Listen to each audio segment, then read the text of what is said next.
أعوذ بالله من الشيطان الرجيم بسم الله الرحمن الرحيم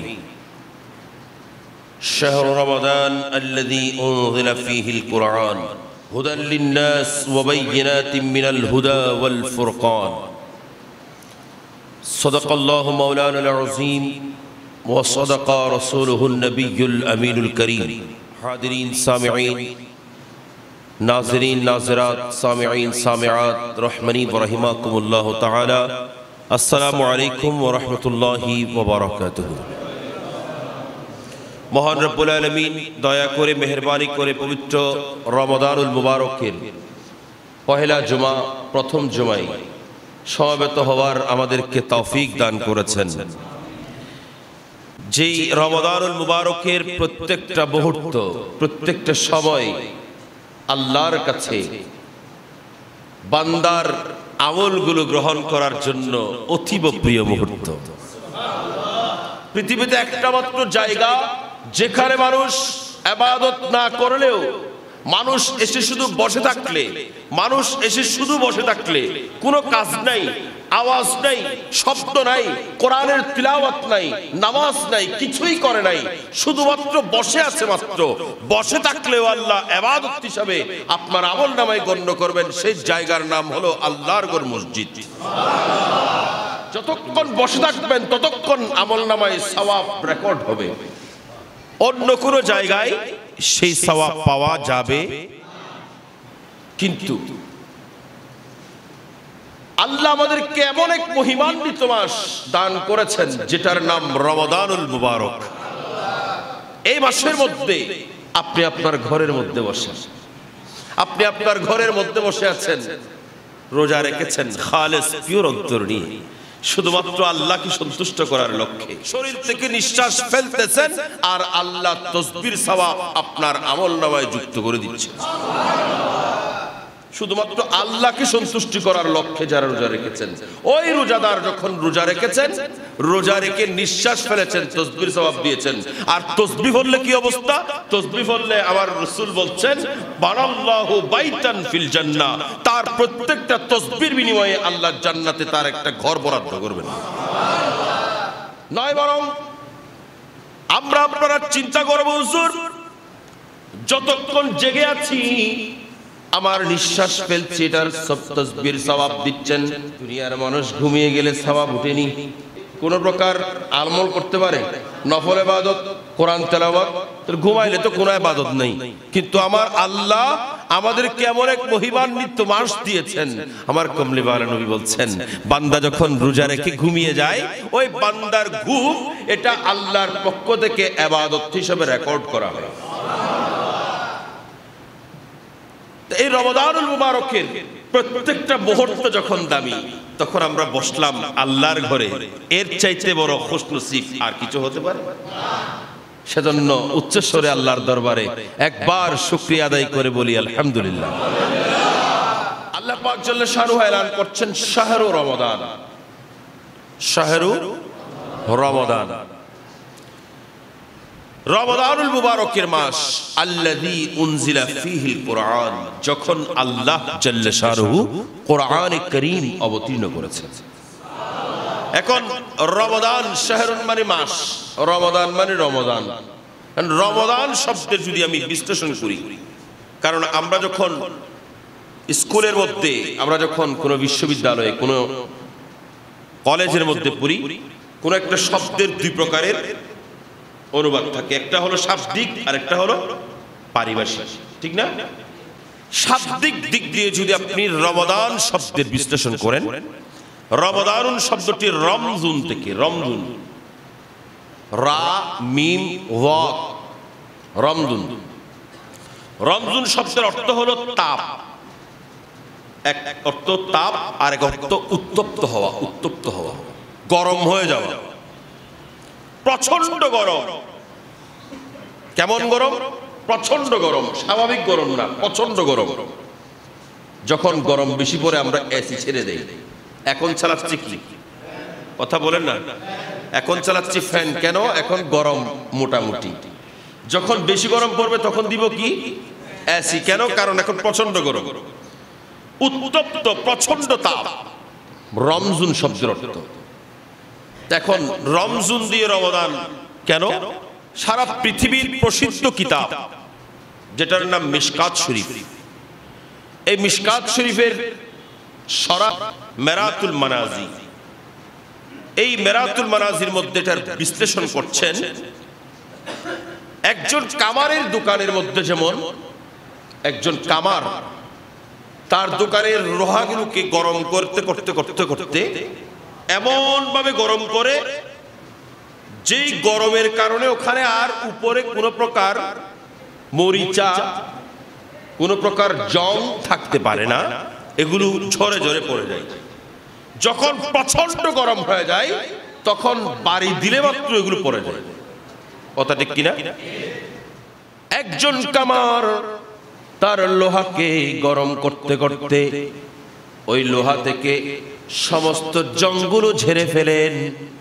এই রমাদানুল মুবারকের মাস, আল্লাহর দেয়ায় রোজা, আল্লাহর দেয়ায় সিয়াম সাধনা আপনার নফসের মধ্যে এমন ভাবে কাজ করবেন, আপনার ভেতরে যত কালিমা আছে, আপনার ভেতরে যত নেফাকত আছে, আপনার ভেতরে যত জং আছে, আপনার ভেতরে যত গুনাহ আছে, আপনার ভেতরে যত রকমের পাপাচার আছে, সব কিছুকে ধুয়ে মুছে পরিষ্কার করে এগুলোর সব জংগুলো গরম করতে করতে সব ঝেড়ে ফেলে আপনাকে একজন পবিত্র মানুষে পরিণত করবে।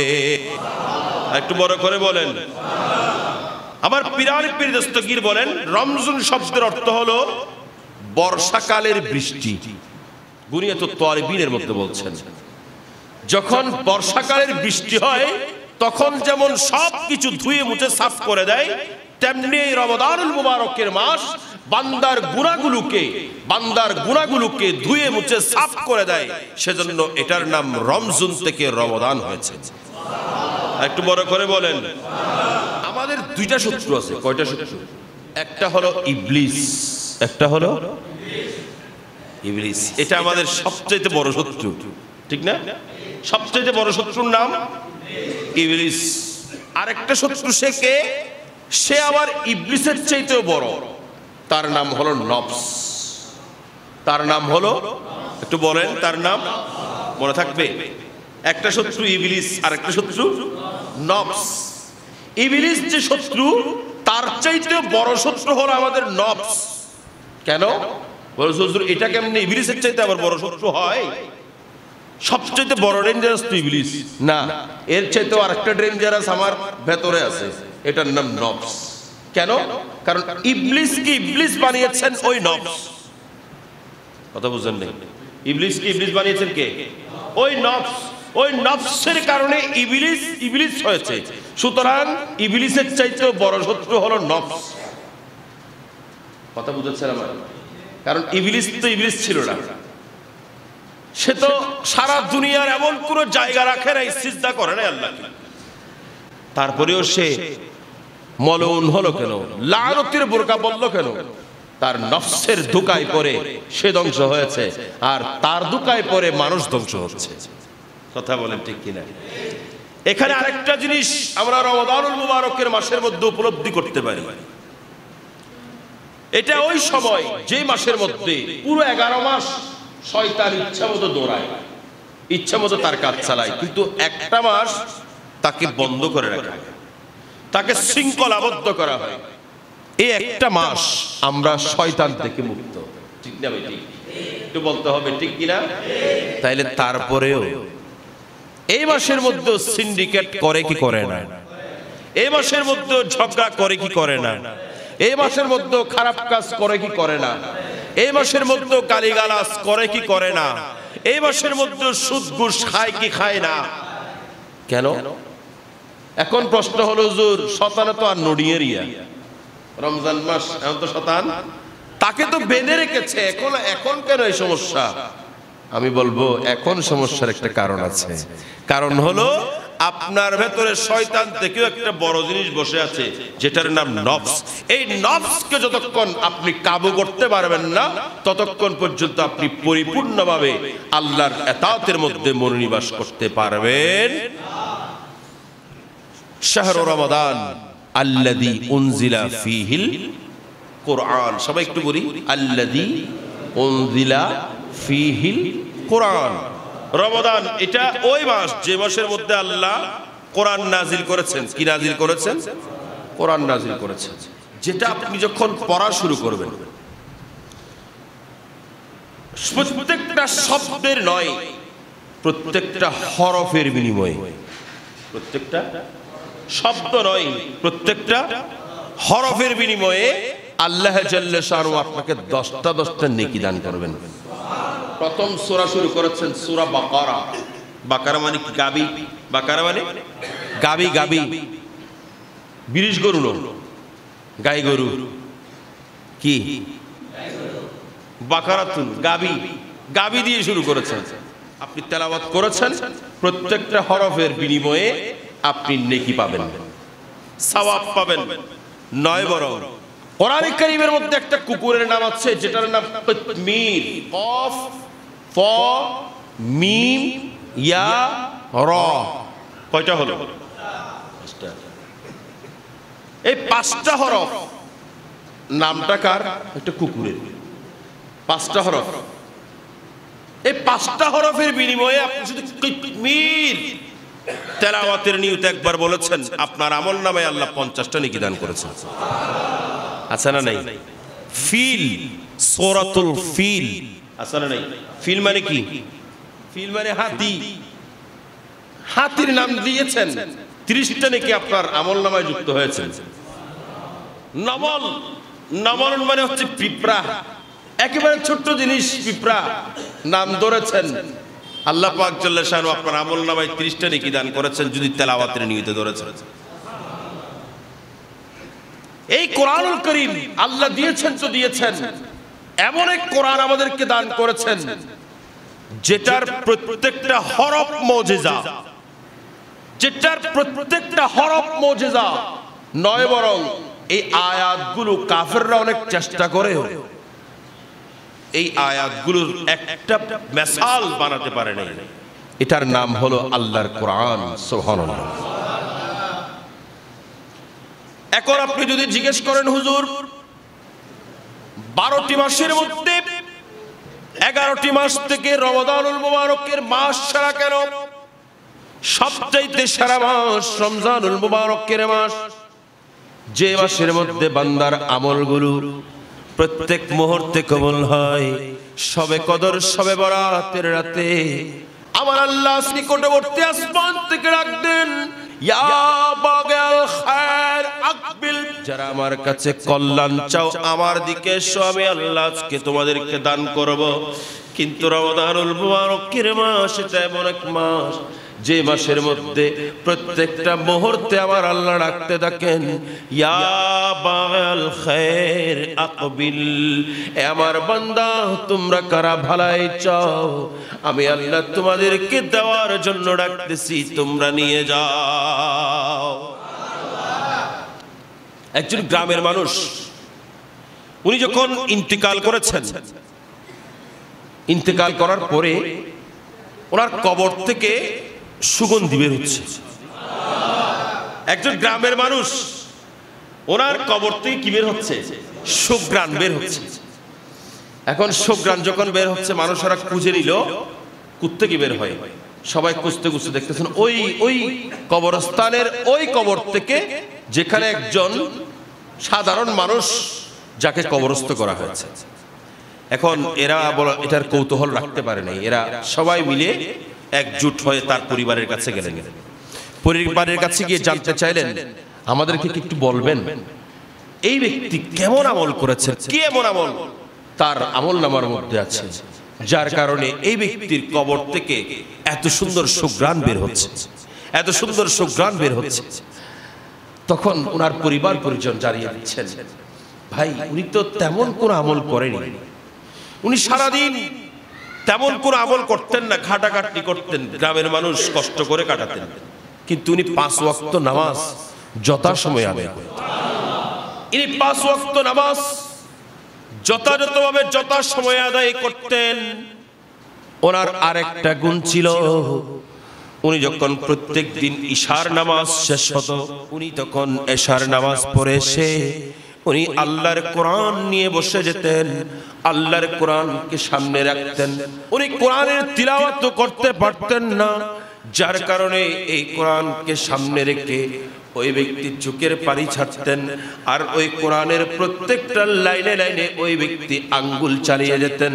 দেখতে মনে হতো ওই ব্যক্তি কোরআনের তেলাওয়াত করতেছেন, আসলে কিন্তু কোরআনের তেলাওয়াত করতে পারতেন না, বরং মোহব্বত নিয়ে ওই কোরআনের উপর আঙ্গুল চালাতেন। এই কোরআনকে ভালোবাসার কারণে আল্লাহ ওই ব্যক্তির কবর থেকে শুকরান বের করে দিচ্ছেন। যেই শুকরান শুনে মানুষ অবাক হচ্ছেন, যেই শুকরান শুকে মানুষ অবাক হচ্ছেন, মানুষ চিন্তা করছেন এত শুকরান কেন, কত বড় আমল করেছেন। কিন্তু খবর নিয়ে দেখলেন এই ব্যক্তির আমল হলো ইশার নামাজের পরে অযথা সময় ব্যয় না করে ইশার নামাজের পরে বেশ কিছুক্ষণ সময় তিনি আল্লাহর কোরআনের তিলাওয়াত করতেন। সুতরাং এই কোরআনুল কারীম এটা কেমন কবরের মধ্যে শুকরান বের হচ্ছে, নয় বরং কোরআনের তেলাওয়াতকারীদের মর্যাদা কেমন। হযরত সাইয়েদনা আবু হুরায়রা, সকলে বলুন রাদিয়াল্লাহু তাআলা আন, উনি এলান করতে লাগলেন আনিন নবী সাল্লাল্লাহু আলাইহি ওয়াসাল্লাম ক্বালা ইউজিউ সাহিবুল কোরআন ইয়াউমাল কিয়ামা। মানুষ যখন কিয়ামতের ময়দানে উঠবেন তখন এই কোরআনুল কারীম কিয়ামতের ময়দানে ওই ব্যক্তির পক্ষে বলবেন, ওই ব্যক্তির পক্ষে বলবেন ফায়াকুলুল কোরআন ইয়া রাব্বি হাল্লিহি, আয় আল্লাহ, এ পরওয়ারদিগারে আলম, ইয়া রাব্বি হাল্লিহি ফায়ুলবিসু তাজাল কিরামা। আয় আল্লাহ, এই ব্যক্তি, ওই ব্যক্তি যিনি সব সময় আমি কোরআনকে মর্যাদা দিয়েছেন, আমি কোরআনকে ভালোবাসতেন, আল্লাহ তাকে তুমি সম্মান দাও। তখন আল্লাহর পক্ষ থেকে ওই ব্যক্তির জন্য স্পেশাল একটা তাজ পরিধান করানো হবে। সুম্মা ইয়াকুলু ইয়া রাব্বি আরদানহু, আল্লাহ তুমি তাকে তো তাজ পরিয়ে সম্মানিত করেছো, আল্লাহ তুমি, তোমাকে তারা তো না দেখে তোমার ইবাদত করেছেন। আমরা কেউ কি আল্লাহকে দেখছি? কথা বলেন না। ওই কোরআন বলবেন আল্লাহ তোমাকে না দেখে তারা এত ইবাদত করেছেন, তোমাকে না দেখে তারা এত ভালোবেসেছেন, তোমাকে না দেখেও তোমার কালামুল্লাহ বলে এই কোরআনকে তেলাওয়াত করেছেন। তুমি আল্লাহর সঙ্গে কথা বলা, আমি কোরআনকে তেলাওয়াত করা, তোমার মাহবুব নবীর এই বাড়ির উপর তারা বিশ্বাস রেখে তারা কোরআন তেলাওয়াত করেছেন।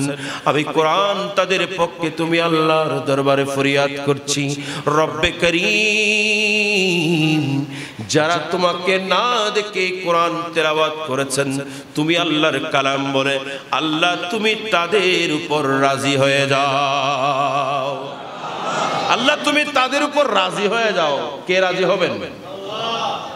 যিনি খালেক, যিনি রাজিক, যিনি সত্তার, যিনি গফফার, যিনি রহমান, যিনি রহিম, তিনি যদি আপনার উপর একবার রাজি হয়ে যান, আর কোনো কিছুর প্রয়োজন আছে? দুনিয়াবি সম্পদের দরকার আছে? কথা বলেন, দরকার আছে? কিছুর দরকার আছে? সবকিছু ত্যাগ করতে পারি যদি আল্লাহর সন্তুষ্টি। সেজন্য আমার রাসূলের সাহাবীরা ইনারা শুধু আল্লাহর সন্তুষ্টির জন্য এই রমাদানুল মুবারকের 17 তারিখ নিজের জানকে বিসর্জন দিয়েছে। দূর করে দে जो दीन और ईमान से, दूर कर दे जो दीन और ईमान से, ऐसी शान ऐसी अज़मत नहीं चाहिए। दूर कर दे जो दीन और ईमान से, ऐसी शान ऐसी अज़मत नहीं चाहिए। मिल गई है नबी की गुलामी हमें, मिल गई है नबी की गुलामी हमें, अब ज़माने की दौलत नहीं चाहिए।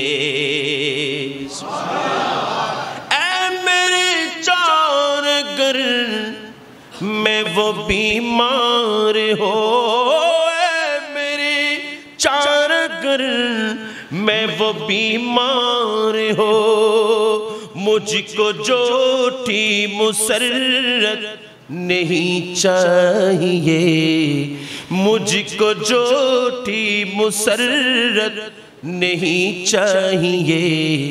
मिल गई है नबी की गुलामी हमें, मिल गई है नबी की गुलामी हमें, अब ज़माने की दौलत नहीं चाहिए।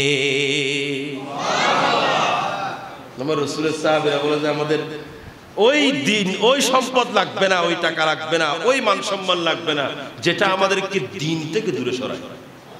সুবহানাল্লাহ।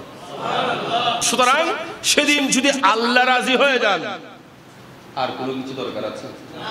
আল্লাহ যদি রাজি হয়ে যায় আর কিছু দরকার আছে? শেষ কথা, এই কোরআন আখেরি কথা, যদি এই রমাদানুল মুবারকের এই মাসের দাম কিসের কারণে? সবাই বলেন, একমাত্র কোরআনের কারণে।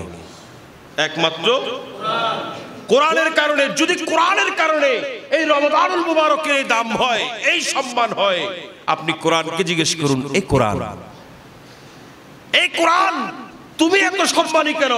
তখন এই কোরআন বলবেন, আমি সম্মানী হওয়ার কারণ আমাকে আল্লাহ নাজিল করেছেন তো করেছেন আদম আলাইহিস সালামের কলমে নাজিল করে নাই। আল্লাহ আমাকে নাজিল করেছেন তো মুসা আলাইহিস সালামের কলমে করেন নাই। আল্লাহ আমাকে নাজিল করেছেন তো দাউদ আলাইহিস সালামের কলমে করেন নাই। আল্লাহ আমাকে নাজিল করেছেন তো ঈসা রূহুল্লাহর কলমে করেন নাই। আল্লাহ আমাকে নাজিল করেছেন তো ইব্রাহিম খলিলুল্লাহর কলমে করেন নাই। আল্লাহ জাল্লা শানুহু আমি কোরআনকে যখন নাজিল করেছেন, আল্লাহর প্রিয় মাহবুব দানায়ে গুয়ুব মুনাজ্জাহুন আন কুল্লি উয়ুব হযরত হুজুর পুরনূর শাফিঈ ইয়াউমিন নুশুর সাল্লাল্লাহু আলাইহি ওয়াসাল্লাম মুহাম্মদুর রাসূলুল্লাহর কলমের মধ্যে দান করেছেন। সুবহানাল্লাহ। সেজন্য আমি কোরআনের এত দাম। কোরআনের সবচাইতে দাম বেশি কেন? কারণ এটা আমার রাসূলের কলমে নাযিল হয়েছে। আমার রাসূলের মুজিজার মধ্যে শ্রেষ্ঠ মুজিজার নাম হলো আল কোরআন। তাহলে যদি রমাদানের এই দাম হয় কোরআনের কারণে, আর কোরআনের দাম আমার রাসূলের কারণে, তাহলে সেই রাসূলের শান এবং আজমত কেমন? সেই রাসূলের শান এবং আজমত কেমন? আর সেই রাসূলের সিনা আল্লাহ বলছেন, লাউ আনজালনা হাযাল কুরআনা আলা জাবালিন লারাআইতাহু খাশিআম মুতাসাদ্দিআম মিন খাশিয়াতিল্লাহ।